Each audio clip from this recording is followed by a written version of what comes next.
everybody. We are the 38 North 77 West team. This is Michael, I'm Melissa, and this is Hannah. Hello. And we get a lot of questions about rentals and how do you find a rental in the DC market. And because it's not exactly very straightforward, we wanted to do this little video to kind of go through the frequently asked questions about what people ask us when they're moving to the area and how they can find a place to rent. So the first thing that people ask is, where do I find a rental and how? There's a number of ways, and it's going to depend on what you're really looking for. If you want a 1-bedroom or a 2-bedroom apartment, there are leasing companies, those, they're high rises or apartment companies, management that will go in. You can go into the office and just say, hey, I need a 1-bedroom or I need a 2-bedroom. You deal with the leasing office on everything and they take care of all of it. And then you live in a building that is professionally managed by one company and one owner. If that's not exactly what you want, or let's say you maybe want to be in a condo building where there's all individual owners of those condos because maybe the location's better for you or the amenities or it's got a pool or something that you're more interested in than the other apartment buildings, then you can there's one of a few ways. We never recommend that people look at Craigslist because Craigslist has kind of just become a place filled with scams. It was the thing people did maybe 10 years ago and now it's just stay away. The way to really find those places is one of two ways. The owner of a condo may say, I'm going to list this with a real estate agent, or they may do it themselves and post it on Zillow. And if they post it on Zillow, it goes to HotPads. HotPads is a big syndicator. Well, it will send it to a multitude of different websites, and that's how you'll be able to find. You'll see it all over the place when you put the address in. Multiple sites will show up and show the unit. If you want a house or a townhouse, those don't really come in communities with leasing offices. So that's where you're going to have to go to individual owners. And the owners may choose to, again, rent with somebody like us as an agent, which means you'll find it in the multiple listing service. Or they may choose to rent it themselves, in which case they'll go the Zillow and or HotPads route. So it's really just a question of first kind of deciding what you want in a house and what the market's going to be that's going to serve you that house to show you exactly, or condo or apartment.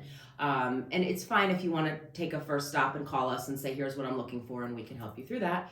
And so the next question after that is, all right, if you're going to find a place that has an agent, Hannah, who pays for these agents?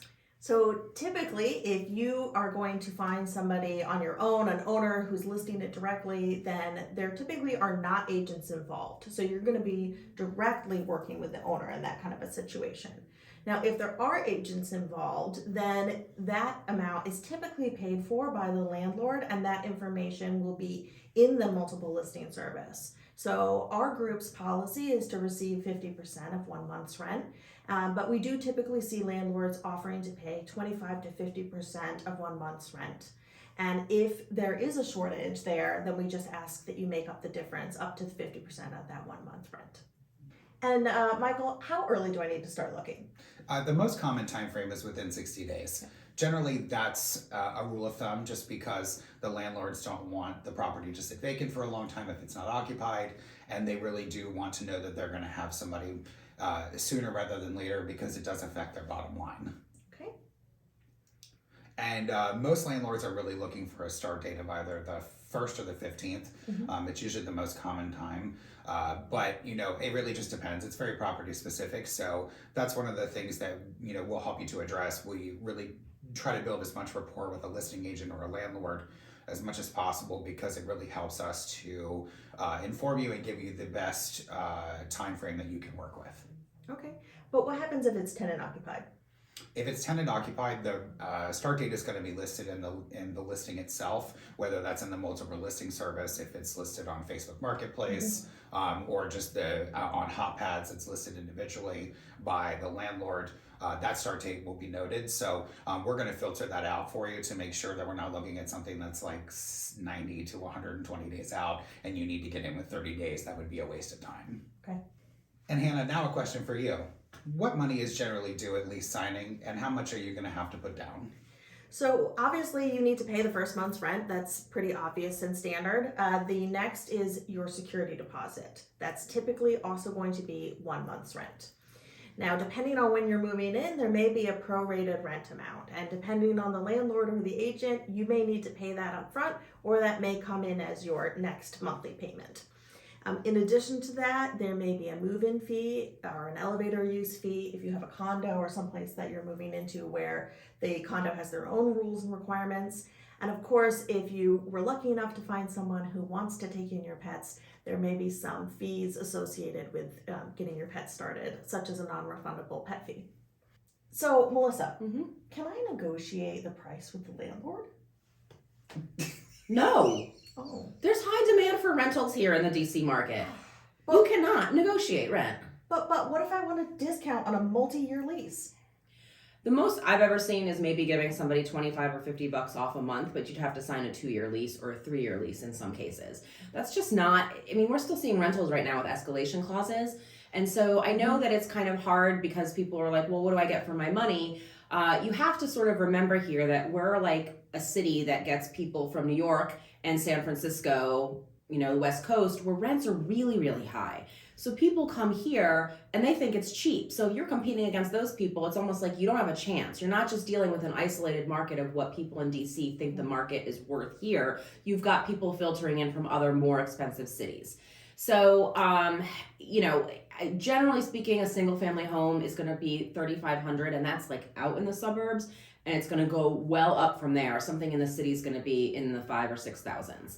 A 1-bedroom, we see prices anywhere from $1,900 to $3,000. Mostly they're in the low to mid 2,000s. So you're looking at, you know, a 1-bedroom in a nice, you know, neighborhood that has walkability and grocery stores and shops and stuff nearby, probably gonna be $2,500. If you want to be walkable to Metro, you're paying even more of a premium for that. Right. So we're a tough market here, and it's definitely very competitive.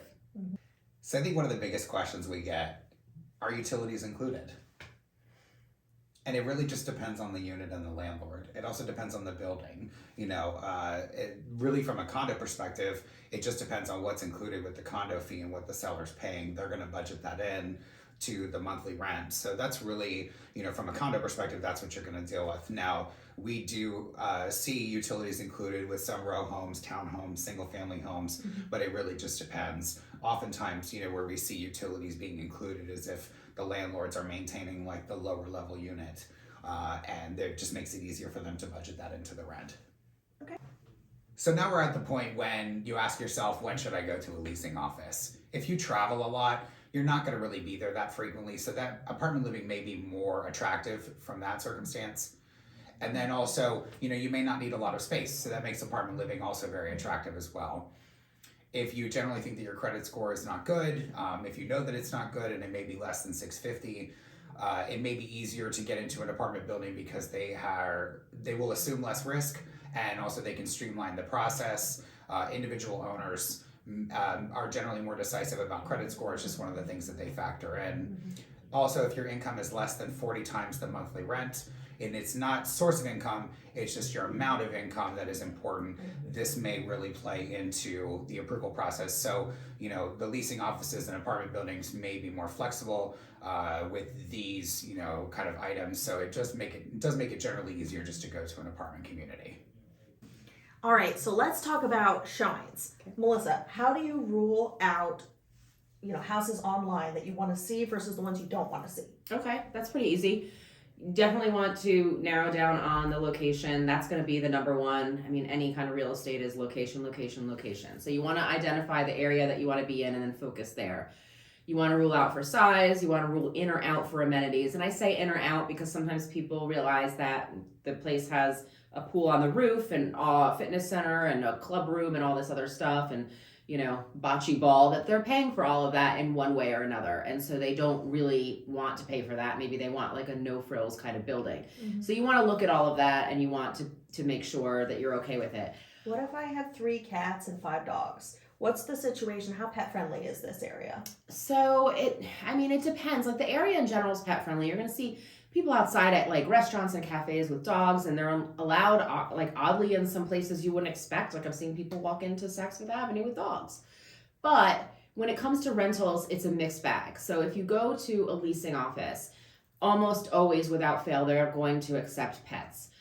They will have a cap on it. It might be 2. If you've got more than 2 pets, it's going to be really hard to find a rental. Like you're probably, I mean, I hate to say it, you're going to have to probably buy something. So And most condo and apartment lifestyles will not allow more than 2 pets, and many only allow 1.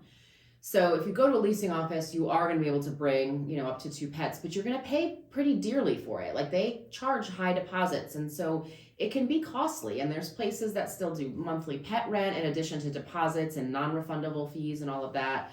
When you go to individual landlords, and let's say you're looking to rent either a condo from an individual owner or a house, it's a toss up. I mean, it just depends what they want, what their agent may have advised them to do.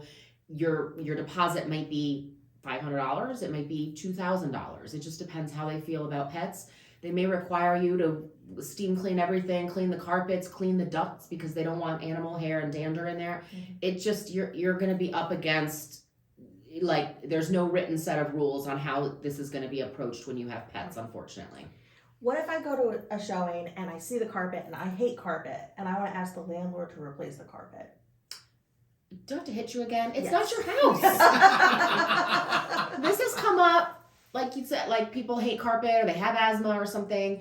Don't look at places with carpet. The landlord's not going to make like anything more than just some light changes for you, right? Like if a refrigerator door is broken and doesn't close, of course they're going to fix that and give you a working refrigerator. Mm-hmm. If you can see in the photos that it has carpet and you don't like carpet, please do not go see that apartment. You're not going to get it, and you're not going to get the carpet removed and have them put down wood floors for you to move in. Sorry. And Michael, how many houses should I go see in person? Well, one of the things to really keep in mind is that rentals move very quickly. So we really need to focus on your search and hone in before we even get in the car to go tour. That's really, really important. We really should whittle it down to about 5 rental listings to go out and see. And if you haven't found a great property that you're interested in submitting an application on within those 5 properties, then we definitely need to revisit your criteria before we go back out, because we really do need to evaluate what is going to be a better fit for you. Because once we start get to 10 to 15 rental listings, our search has kind of gone off the rails, and we really do need to regroup and make sure that we're looking at the criteria that's going to be a best fit for you, discuss neighborhoods, and really break down any kind of other pertinent criteria that's going to help you get into your new home. Okay. All right, so let's finish this video with process. All right, so application fee. This can vary. We're looking at $35 to $100 per person, and that per person is anyone who's over 18 who lives in the house. Even if you don't think that your 18-year-old son needs to be on the lease, he's probably going to be, and everyone who's over 18 will be paying for that fee and having their credit report checked. In addition, landlords are typically wanting to see 1-year plus leases. Unless somebody has specifically advertised that they are short-term friendly, they are unlikely to be interested in, say, a 6-month lease. And we want to close out with one of Michael's favorite topics. What do you need to do to move in and protect yourself at your move-in inspection? Take photos. A piece of paper is not going to do your move-in inspection justice. You really need to walk through and photograph absolutely everything you see wrong. Even if it doesn't look like it's a scratch on the wood, you don't know, it may be able to be buffed out. You need to take a picture of it at the time of inspection.